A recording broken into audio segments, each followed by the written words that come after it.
Bolero Flambe. Before you were fully 3/4 of the way there, you take off. You can see the first parking garage, marking the southern border of downtown, and decide you start there.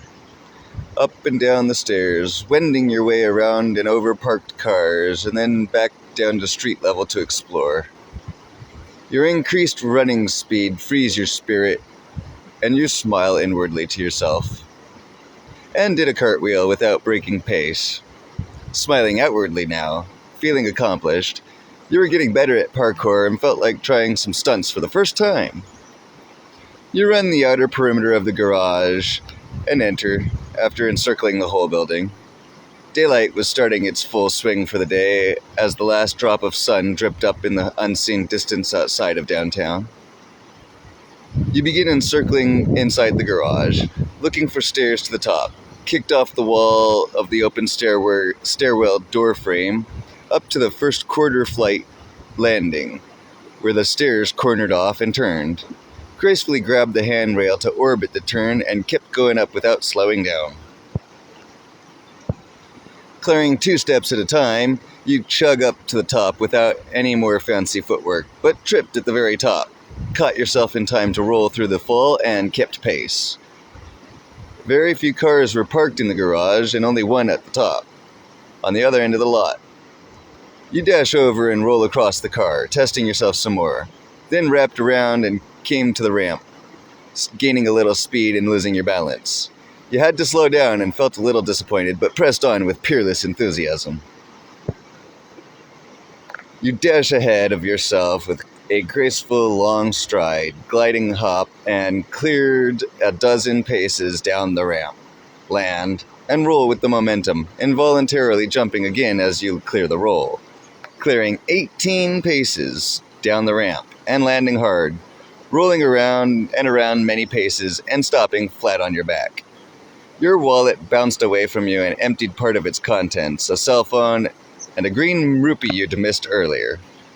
The wallet seemed bigger on the inside somehow. You gathered the wallet and returned its contents, sit rubbing a knee for a moment, and began stretching again. You didn't want to really hurt yourself, since you were nowhere near done running this morning.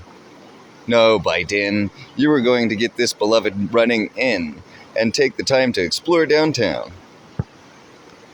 After stretching thoroughly and walking out of the garage, traffic was starting to creep out as a lone car drove out of downtown when you exited. Back to jogging until you got to the mall 3 blocks up. Almost not a one soul around this early, other than a few passers through, an occasional stray dog or cat, and yourself. Jogging done, sprinting now. Parkour, free running, straight down the sidewalk, past the mall, turn toward the park, turn again just before, at the church, and running north past the vehicle tune-up, board, blade, and bike shop, dojo, and auditorium/theater, into the less familiar territory. Time to break off the beaten path. You curved around a corner and into an alleyway where downtown mysteriously changed into a labyrinth. Luckily, you'd run right into a dead end, nothing but some sort of commercial back door, and simply turned around. However, to your astonishment, you turned around to find yourself in an entirely different street. You abruptly stop and look around your shoulder.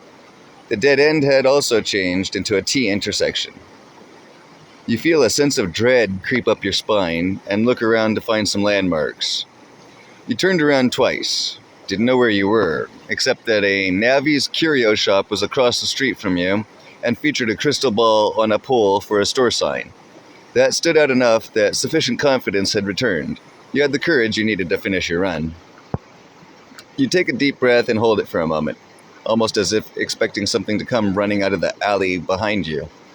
However, when nothing happened, you turned and exhaled sharply with a burst of speed as you took off on your first step forward into the unknown and dashed into the wall where the brick alleyway split, left or right.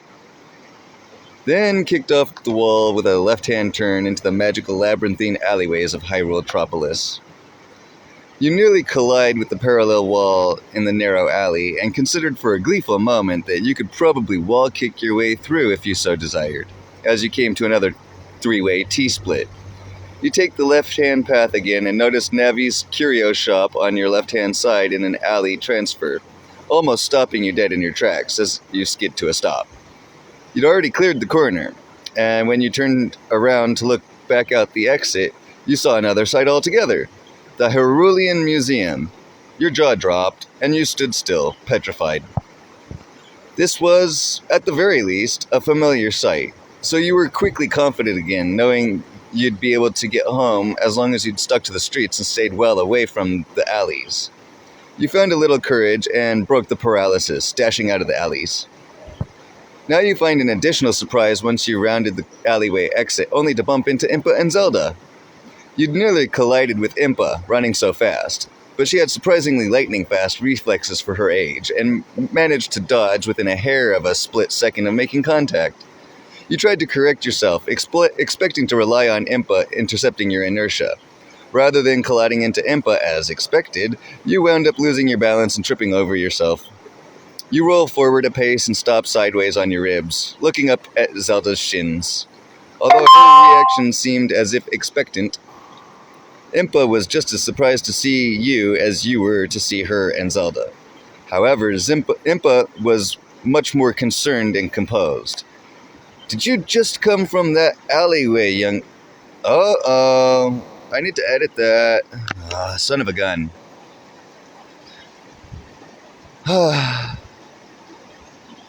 Did you just come from that alleyway, young one? She asked sternly. You half recoiled, but nodded, standing up and brushing yourself off. Impa was very solemn. Dire concern painted her face, almost as if a panic, as she tried to explain the danger. Child, I wouldn't enter there if I were you, she stated, pointing back into the narrow, shallow alleyway between the museum and adjacent historic structure. Downtown Hyrule Tropolis was built on top of almost half of the Lost Woods. Roughly a quarter of that is just this side of the river. There was a pause. Where concrete, steel, and asphalt cover the ground, no magic can take hold. But in the old days of Hyrule, before it became a metropolis, and yet after it grew beyond a simple township, everything was built with wood, brick, and stone. The Lost Woods were named for the people who mysteriously disappeared after venturing into them. Unlike metal, cement, and blacktop, stone and wood are alive and channel magic as well as the air and water do. Brick amplifies it in the direction of its laying. During the old days of Hyrule, people mysteriously disappeared every day. Most people returned within the day, sometimes as much as a week later. But the parts of Hyrule built over the Lost Woods were avoided. Legends say that those who entered the Lost Woods would become Stalfos. Everyone who entered, Stalfos. She seemed to gaze off into an unseen distance. Oh, listen to me, going on about magic. You must think of me as an incompetent boob. But fell short when she became self-conscious in a sudden awkward moment of uncharacteristic doubt. Pardon the history lesson. I've come with the young miss to give her another lesson. It's already strong in mind. She smiled awkwardly, continuing, but nevertheless, Hyruleans continue to get confused and lost. Sometimes one or two will even disappear, even if they find themselves in the alleyways. Dang, I said that wrong. But nevertheless, Hyruleans continue to get confused and lost. Sometimes one or two will even disappear if they find themselves in the alleyways, as they had in the old days of Hyrule City, just as they had in the ancient Lost Woods. I hope you don't get lost as well. Zelda stamped her foot impatiently. Well, can we invite him in or at least get going already? You said you had something to show me here. Zelda childishly scolded Impa, then turned and smiled brightly at you. Hi, Link! Again, smiling with her eyes. Have you ever been to the Museum of Hyrule before? Zelda asked, scooting past Impa. You nod as Zelda continued without really waiting for an reply. Impa told me the spires on the corners of the building were moved from the original castle, back in the old days, when the town, I guess and now I just learned, was made of brick. Smiling again with her eyes, cheerful and bright, although her smile faded along with her sentence as she continued, and that we were here today to learn some important stuff. She seemed concerned with its importance. "Want to hang out?" she asked, slowly reaching for your hand. You nod your head again, and Zelda suddenly grabs your hand and runs up the steps toward the door, dragging more than leading you in, and calling impatiently for Impa behind her, who slowly followed up, shaking her head. Zelda wanted to show you the statue of the king, and ran straight to it before relinquishing her grasp. She stopped and stared up at it a while, silent and awestruck. You stare at her, confused, then looked up at the statue as well. Zelda started explaining herself, still staring, gaze fixed. "Sorry I ran you in here like that. I hope I wasn't too rude." The pause was a bit long. "Impa told me she needed to explain things to me today. I was confused at first when she said we had to be at the museum for me to understand." She took a few steps back, still focused on the king's statue, still staring at his face. "But when I thought about the dreams I've had over the last few seasons," you walk back with her and stand beside her, listening. "I asked her if it had anything to do with the royal family. She seemed surprised, and maybe wasn't supposed to tell me then." She pauses. "Maybe not until now, right here." Impa had caught up and crossed the threshold into the hall. "Truly I was not, but your question implied that you'd been having dreams and visions," she said, catching both of your attention. "I felt pressed from both sides of my duty. So I told you why you were named after the Princess Zelda from ancient Hyrule." Impa turned sternly to face you as she approached. "Link, your name has become a thing of rarity amongst Hylians. More common for Dekus and Gorons to be named Link in the last 100 years than your own people. It is said to be bad luck for a Hylian. You two are here together today by mere You two are not here together today by mere coincidence, and I am worried that you must leave now, Link. Perhaps it will be explained to you better in the future, but my apologies, you should go. The museum has given me special privileges to open and close its door, and this is not a public opening." You feel abashed and awkwardly depart from your friends, leaving the museum. You feel abashed and awkwardly You feel abashed and awkwardly depart from your friends. Leaving the museum, you stared at the alley for a moment, wondering if you dared betray Impa's warning, your mind wandering into untold travels beyond Hyruletropolis, getting lost in the brick-laden corridors. But then you turned to face the river instead, figuring you'd pay Ruto a visit today after all. An extra long route now.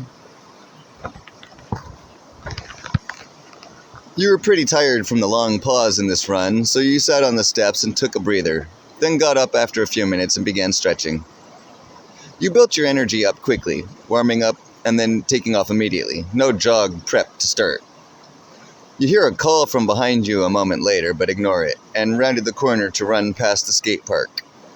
You do a lap around the park, nodding your head in acknowledgement to Goron Link along the way past him, and then head toward the mall where this day really began, thinking you caught a faint shout from behind you, but still not concerned. You arrive at the mall and see Crystal on her way in the doors to open up shop. She didn't see you, and you didn't slow or say hi. Rounding the next corner toward the parking garage, you slow your pace since traffic had started to appear, and the light ahead was red. As soon as it was green and the cars were clear, you dash across the intersection and enter the same garage again. Many more parked cars filled the garage than earlier this morning, so you try your hand at some stunts again, weaving in and out of tight spaces between the cars, rolling across the roofs and jumping across and sliding across hoods. An abrupt alarm startles you, and you stumble, roll, and correct yourself, then exit the garage, all without breaking pace. You get back onto the main street where it merges with the one you'd just come out of the garage onto and find the old lady standing directly in your path on the sidewalk, staring directly at you, as if directly blocking you. You didn't want to be disrespectful or run into her and had to either stop or go around into traffic, so you stopped directly in front of her. She smiled, cackled gleefully, and tells you you'd have incredible luck today, then got out of your way, still laughing. You step past cautiously, awkwardly, watching her from the corner of your eye. You were roughly a quarter of the way home from the garage from downtown. Cafe's general store was near here, and you had your allowance on you. So you went in, wearing the Keaton's mask, and bought an empty bottle for 20R. You should have sold the mask, kid. That bottle would have been 5R off for you if you had. Shame. Keep trying. Cafe delighted in encouragement. You look tired. Have some water with that bottle, he finished, filling your bottle for free. Come back if you need some more. You might not have sold the mask yet, but I can consider you employed if you're really serious. Cafe told you as you left the store. You drink down the water and feel instantly refreshed, so you didn't bother stretching and jumped right into sprinting. Again, you thought you'd heard a holler, but again, it wasn't concerning enough for you to stop after you'd already begun running. You ran straight along the sidewalk, all the way past home and down toward the lake. Since there wasn't any real hurry, you didn't cut across the field or swim through the lake, but instead followed the long route along Main Street until it turned into a country road and curved along the river east of it. You finally slow to a jog and enjoy the scenery of overgrown grass.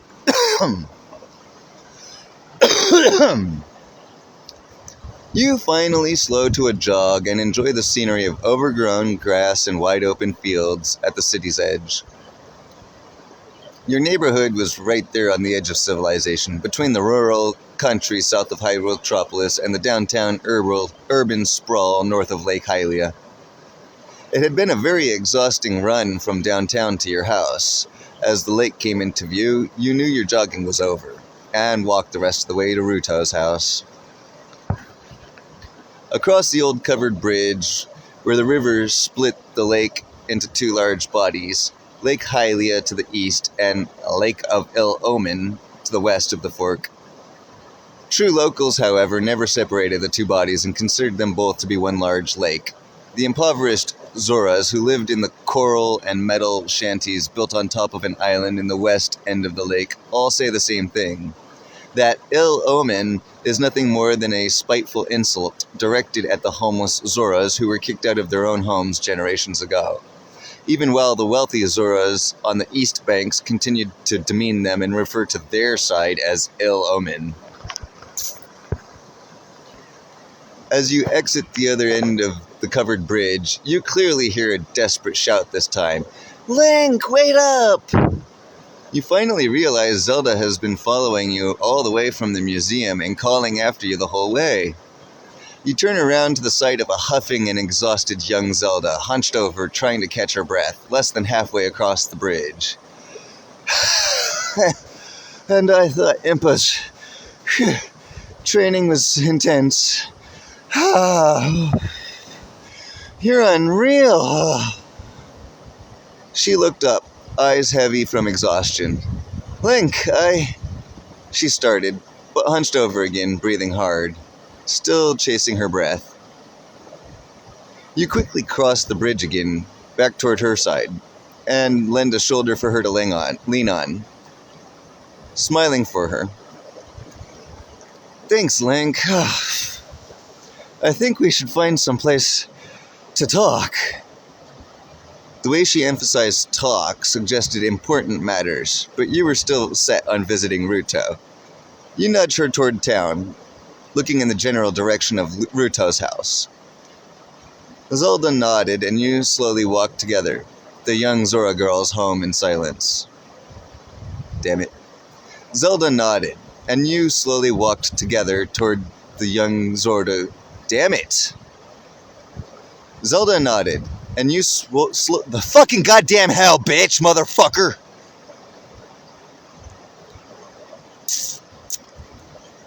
Zelda nodded, and you slowly walked together to the young Zora girl's home in silence. You arrive at the same moment as Ruto, who was returning with a basket full of fish. She smiled warmly for you and invited you both in. "If you don't mind eating fish, you can stay for dinner too," she said to the both of you. You helped Zelda to a chair and Ruto spoke to her. "Zelda, right? We were all such little babies when we met at the ranch. Huh. Damn it. Zelda, right? We were all such little babies when we met at the ranch, huh?" Zelda smiled. "You remember! It's nice to meet you again, Ruto."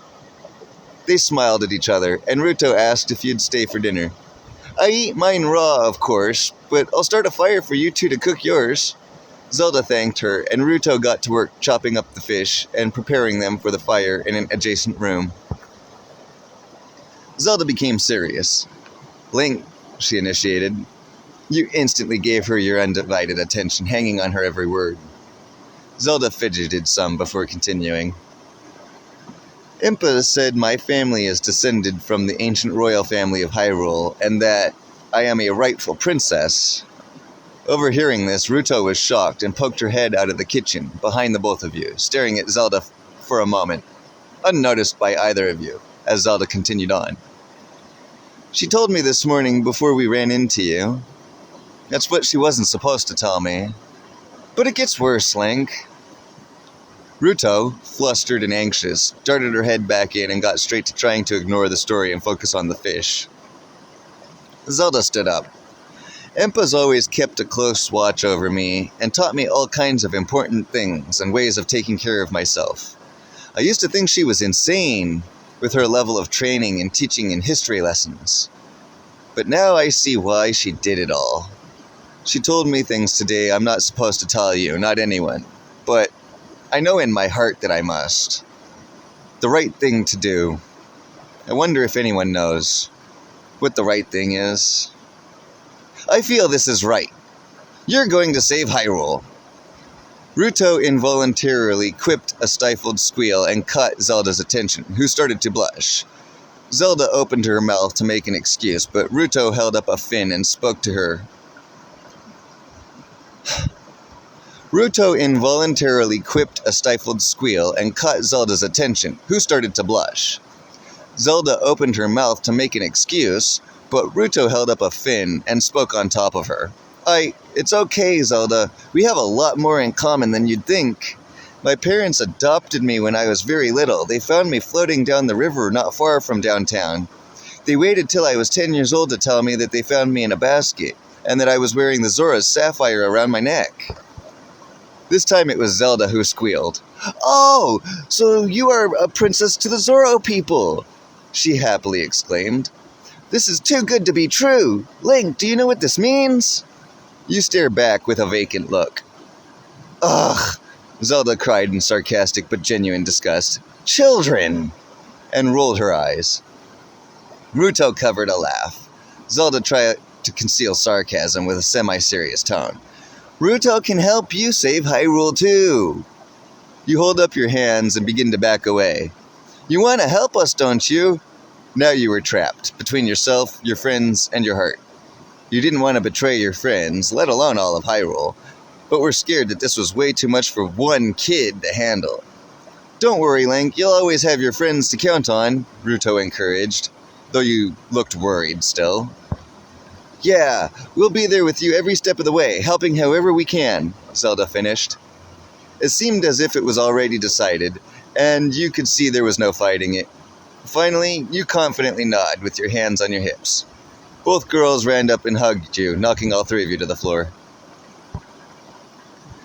After eating the salmon Ruto had prepared in her smoker, you and Zelda warmly waved goodbye and began walking back home.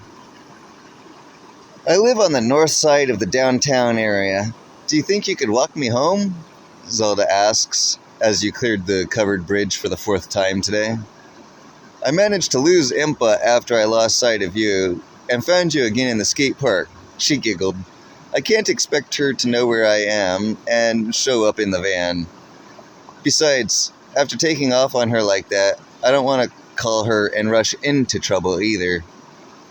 You involuntarily laughed out loud, smiled, and nodded, and Zelda held your hand. As your suburban community came into view, so too did a cyan racer, barreling down the road well over the speed limit.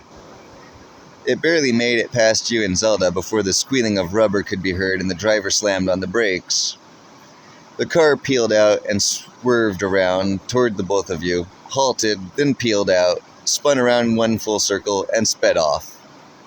That was weird, Zelda observed with heavy concern, squeezing your hand while it happened. You continued silently for an hour past your neighborhood and into the earliest perimeter of downtown. The same car came speeding past from ahead of you a second time and slammed on its brakes again. Zelda squeezed your hand much more tightly and scooted closer to you, leaning close and speaking quietly into your ear. I think we need to run, she whispered. The car peeled out again and spun around in front of you.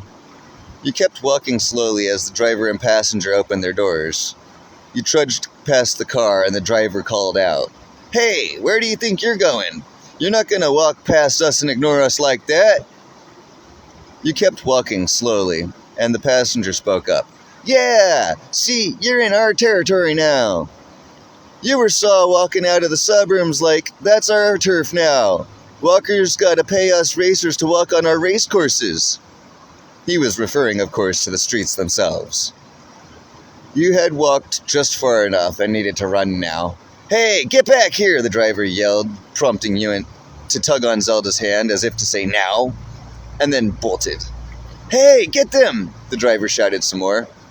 You both dashed past the parking garage, down toward the mall, turned at the theater, and entered a new place, somewhere you had never been before, slowing down, whereupon Zelda instructed, Follow me, as she turned the corner ahead. You ran hard, the cyan racers clambering out of the car not far behind, full-grown adults catching up quickly. Hurry, we'll lose them in the alley, Zelda called out as they turned the next block behind you. Navi's curio shop was ahead, across the street, and Zelda darted into the alley. You followed close behind, scared you'd lose her, scared you'd both get lost forever. She turned to the right when the T intersection... She turned to the right at the T intersection, left at a four-way intersection. Damn it. She turned to the right at the T and then left at a four-way intersection. You both ran through a narrow passage with dumpsters on either wall, which you used for some unorthodox parkour training, jumping onto one, off of it to the next, and then skidding across. Zelda simply avoided everything and dashed as fast as she could. She ran straight ahead past another four-way intersection, turned left at a T, and then right again. The alleyway curved to the left for a long and wide arc, which you attempted to run across the wall for half the curve, failing at least twice, but paying no real attention to your parkour. When it straightened off, it blocked off with a locked door. You'd run straight into a dead end. Oh no! Zelda cried out. You turned around and the racers, hot on your heels, stopped, withdrawing a crowbar and a chain, threatening the both of your lives. You stepped forward and raised your fists. The driver couldn't resist it and started cracking up, easing his buddy's poise with a little... The driver couldn't resist it and started cracking up, easing his buddy's poise a little in the process, lowering both their guards. Guffaw! This kid! Guy! You get a load of this kid?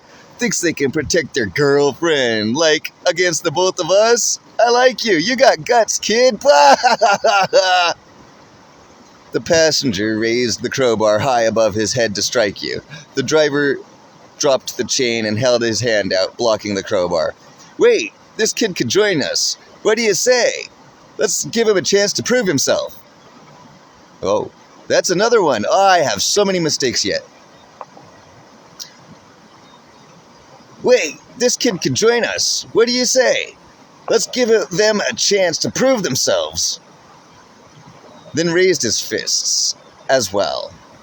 Come on, kid, have at it. Take your swing. The passenger suddenly dropped the crowbar with a loud clang, and you lunge into the cyan racer, only to get knocked back suddenly, not even seeing what hit you. The driver's eyes crossed, and he laughed drunkenly, stumbled barely a raised footstep, and fell backwards to the ground in a crumpled and goofy heap beside his partner, who was also subdued. You know better than to run into alcoves, princess.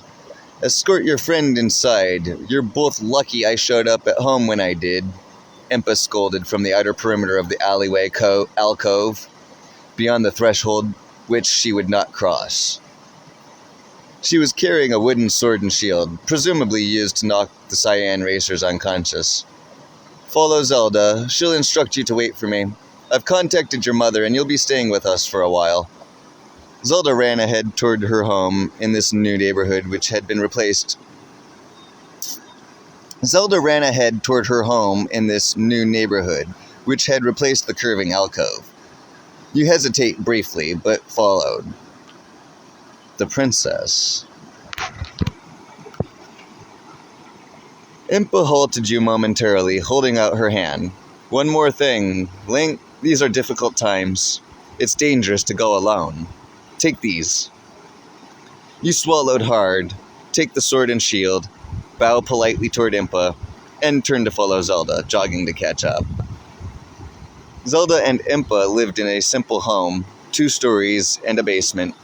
Anyone could tell it had a basement from the outside if they examined it because of the ground level slats for windows at the basement ceiling at the bottom of the building.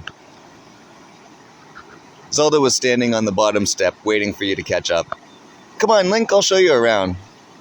She ran up and opened up the house, standing inside the threshold.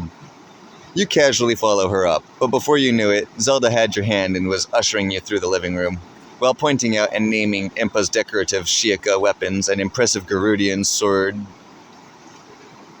Son of a goddamn bitch, that's a long fucking sentence for me to fucking start over! You casually follow her up, but before you know it, Zelda has your hand and is ushering you through the living room, while pointing out and naming Impa's decorative Sheikah weapons and impressive Garudian guard's scimitar halberd. She pointed down a hall before entering the kitchen. Bathroom, bedrooms, she said on the way by, pausing briefly as she described everything you saw yourself. The back door is beside the door to the stairwell. Stairs are on the left, back door is on the right. Beside the door is the dining nook we use for breakfast and supper, she said, pointing as she went. Upstairs is used for storage, and a small library Impa keeps for me. Basement is where you'll be staying. She abruptly stopped for emphasis, and suddenly turned around. In the dungeon, she said as menacingly as possible, but started to laugh just at the end. I'm so sick and tired of having to reread these. Upstairs is used for storage, and a small library Impa keeps for me. Basement is where you'll be staying. She abruptly stopped for emphasis and suddenly turned around. In the dungeon, she said as menacingly as possible, but started to laugh at the very end. Impa came in shortly behind and scolded Zelda. He'll be staying in the adjacent room beside the dojo. Plenty comfortable, young miss. Go upstairs and research Kapura Gabura's notes in the Book of Medora. She turned to you once Zelda left. You're going to train with me while Zelda is upstairs studying. I will not allow you to get sucked into her fate without ample preparation. Today you will get used to staying here, understanding where everything is, and where you'll be sleeping, familiarizing yourself with your new equipment, and learning your limitations. I expect you'll be ready for supper by the afternoon. She had a commanding aura about her, and her presence inspired your attention. We will be gone in the evenings. This is your only free time to practice alone. Don't waste it. I will test you when we return each night. Impa opened the door on the left and held it open for you. You follow the stairs down, and Impa followed close behind, further guiding you as you descended. There's a closet full of wooden targets you may use during instruction and free training. as well as spare wooden shields and swords if you have to break yours, but please do not make a habit of that. There is a closet full of wooden targets you may use during instruction and free training, as well as spare wooden shields and swords if you happen to break yours, but please